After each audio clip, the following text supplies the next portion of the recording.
जो उसने नहीं देखा हो, परदादाजी को नहीं देखा, अब आप नहीं देखा, आप बोले परदादाजी चश्मा लगाते ऐसे थे, तो वो सोच सकता है, वो कुछ समझ नहीं सकता है, लेकिन आप तो देखेंगे तो आप बता रही हो।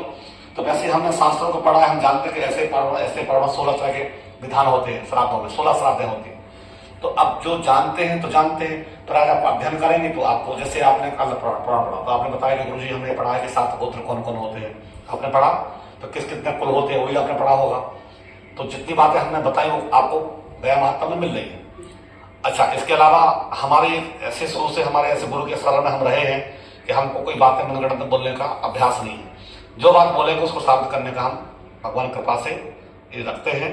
तो वो सब चीजें जो भी कोशिश करते हैं, अगर विधिहीन से यज्ञ, ब्राह्मण भी दोषी होते, जजमान भी दोषी होते हैं, तो हम लोग जो कोशिश है, जो सही चीजें हैं उन्हीं को कराएंगे, उन्हीं को करेंगे। और वो आपका नहीं जिज्ञासा होना है, तो वो जिज्ञासा भी होना चाहिए, सबको होना चाहिए। अगर हमारे अंदर भूख नहीं, जिज्ञासा नहीं होगी तो हम अंदर वही रह जाएंगे। तो इच्छा रखना कोई बुरी बात नहीं है, जिज्ञासा होना ही चाहिए। हम लोग आज जो कुछ बोल पा रहे हैं तो हम अच्छे स्टूडेंट थे गुरु के नजर में, तो उन्होंने सिखाया, तो हम आपके सामने इतने बैठा के बोल पा रहे हैं।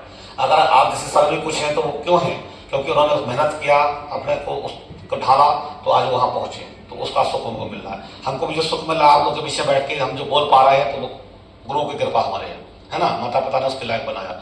तो इसी प्रकार से जो भी करता अपने लिए करता है।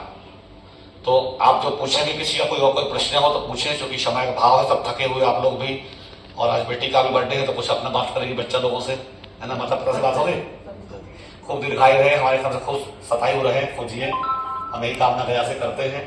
हालांकि हम पर्सनल बर्थडे वगैरह या इस तरह का नहीं मनाते हैं हम लोग का अपनी परंपरा से, लेकिन आशीर्वाद सबको करते हैं, उससे हमको एलर्जी नहीं। हमारे बच्चे लोग भी मनाते हैं, वो लोग भी जाते हैं, हम सबको वहां से हम घी की दिया जलवाते हैं, और अपना जो प्रोसेस है भगवान की पूजा कराते हैं, मंगलाचरण करते हैं, उस दिन अच्छे कार्य करवाते हैं। तो मनाना चाहिए, कोई दिक्कत नहीं अगर मनाते हैं, लेकिन हम अपने संस्कृति से मनाते हैं। तो इन्हीं शब्दों के साथ वाणी को विराम लगाएंगे। और कोई किसी का कोई प्रश्न हो तो पूछिए, जानकारी किसी को लेना हो, कोई प्रश्न है, आप कुछ पूछेंगे बताइए। आपका बर्थडे है आज, हाँ, आप बोले ना कैसे बनाना चाहिए, किसी का भी बर्थडे कैसे बनाना चाहिए? देखिए धार्मिक परंपरा ये है कि जैसे आपकी कितनी उम्र हुई है? 41। तो नियम है, समझ लीजिए, आप करें चाहे नहीं करें, चाहे बच्चे का हो चाहे किसी का हो, किसी का भी करें, तो सबसे पहले आप आटे का चाहे मिट्टी के दिया बनवाइए। जैसे हमारा पता आपका 41 है, तो 41 एक परात में दिया रखवाइए, स्वस्ति बना के सुंदर दिया बनाइए, मोमबत्ती लीजिए, और आप अपने पति से चाहे आपके पिता जो भी घर के बड़े लोग हों, मोमबत्ती से दिया जलवाइए, और आप भी जलाइए, उनसे भी जलवाइए, बड़ों से स्वस्ति बना के तिलक, स्वस्ति माथे पर तिलक लगवाइए। मंगलम भगवान विष्णु इस मंत्र बुलवाइए, स्वस्ति न इंद्रो, ब्राह्मण अगर है तो उनसे बुलवाइए, अपने से भी जो आपको मंगलाचरण गीत गाते हैं, मंगल गीत गाते हैं, वो सब गवाइए, दादी माँ का भजन कराइए, जो अपने भजन कीर्तन है वो करवाइए। और फिर दीपक को जलने दीजिए, उनको भगवान के पास समर्पित कर दीजिए।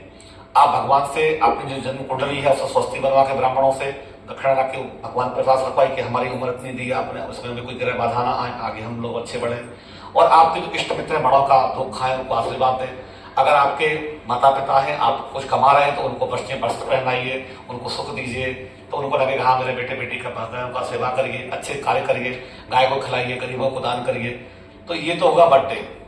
और अगर हम ऐसे ही खाली हुआ करें तो उससे कोई फायदा नहीं है कि जन्मदिन में आप मोमबत्ती जला के बुतवाएं, तो ये तो भैया हमको समझ में नहीं आया कि क्या है, क्या हो रहा है, हमारे दिमाग की बात ये नहीं है, क्योंकि ना उसको हम जानते हैं और ना हम उसको ज्ञान है। मनाते हो तो मनाए, उनको वेलकम है, हमको आपत्ति नहीं है, लेकिन हम तो सनातन धर्म के हैं, उसके लिए हम जीते हैं। हम तो ना अंग्रेजी पढ़े हैं, ना हम स्कूलों में गए हैं, हम तो संस्कृत पढ़े हैं, तो हम सीधे साधे आदमी जानते हैं कि हमारे भगवान नवमी में जन्म लिए, कृष्ण जी जन्माष्टमी में जन्म लिए।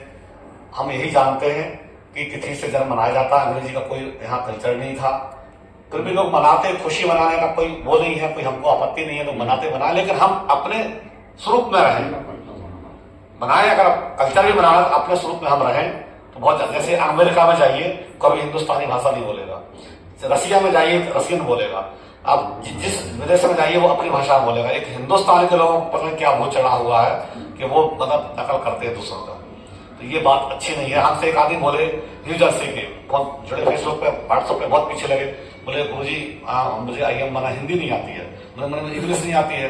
मैंने बेटा से कहा इसको ट्रांसलेट, बोले कि नहीं पापा उसको आप हम लिख के दिया, बोले कि नहीं तुमको हमसे काम है तो तुमको हिंदी सीखना होगा। मैंने कही बहुत बड़ी बात कर रहे, बच्चा हमको सिखा, बोले नहीं आप बिल्कुल मत उसकी नकल करिए, IIT निकाला है, बोले आप क्यों नकल करिए, उसको काम आपसे अगर है, उसको जिज्ञासा, बोलेगा आप हिंदी सीखिए। उसने पर हिंदी उसको जब उसने लिख के दिया तो उसे हिंदी सब लग गया, पर वो समझने लगा, बहुत जुड़ गया।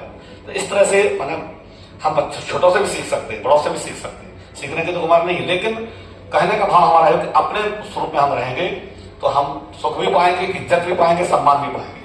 अगर हम ऐसे बनेंगे तो उनमें होता है ना, घर के ना घाट के, कहीं के रहेंगे। तो हर आदमी को अपने जगह पे उस हिसाब से चलना ही है, जो जिस प्रोफेशन में है, लेकिन अपने जो घर में है अपनी भाषा बोलिए, अपनी बोलियां बोलिए, अपने संस्कार में रहिए, बच्चों को आगे बताइए और उनको मॉडर्न भी बनाइए। हम ये नहीं कहते कि इंग्लिश नहीं पढ़ाइए, सब कुछ सिखाइए, सब कुछ बनाइए, लेकिन अपना संस्कार नहीं छोड़िए। अपने माता पिता का जो घर का वो चीज है, उससे वो आपका इज्जत करेंगे, सम्मान करेंगे, नहीं वो सब कुछ भूल के वो हाय हाय करेंगे, हाय मम हाय डैड करेंगे, और इसका कोई मतलब नहीं। तो इन चीजों का फिर बहुत आगे दिक्कत होगा। संस्कार सब दीजिए, लेकिन संस्कृत सुनाएंगे, राधे राधे बोलो बेटा, राम राम बोलो बेटा, दादा दादी से अपने भाषा में लेक्चर में रहे। तो हम तो यही सीखे, यही जानते हैं, और बाकी जो करते हैं उससे हमको कोई एलर्जी नहीं है, हम उसके नो कमेंट उन चीजों पे। हम जो चीज जानते नहीं है हम उसको बोलेंगे नहीं। हम जो पढ़े हैं जितना जानते उतने ही हम बोल सकते हैं, उतना उसका ज्ञान हमको है नहीं है। इन्हीं शब्दों के साथ हम राम लगाते हैं। और कुछ पूछना आपको? अच्छा जी, आपको आप कुछ पूछ रहे थे, साबुन तेल का हो गया, प्रश्न खत्म हो गया। चलिए, तो देखिए 10 आदमी बैठते हैं ना तो बहुत से प्रश्न का उत्तर अपने आप मिल जाता है। बोले विष्णु भगवान की जय।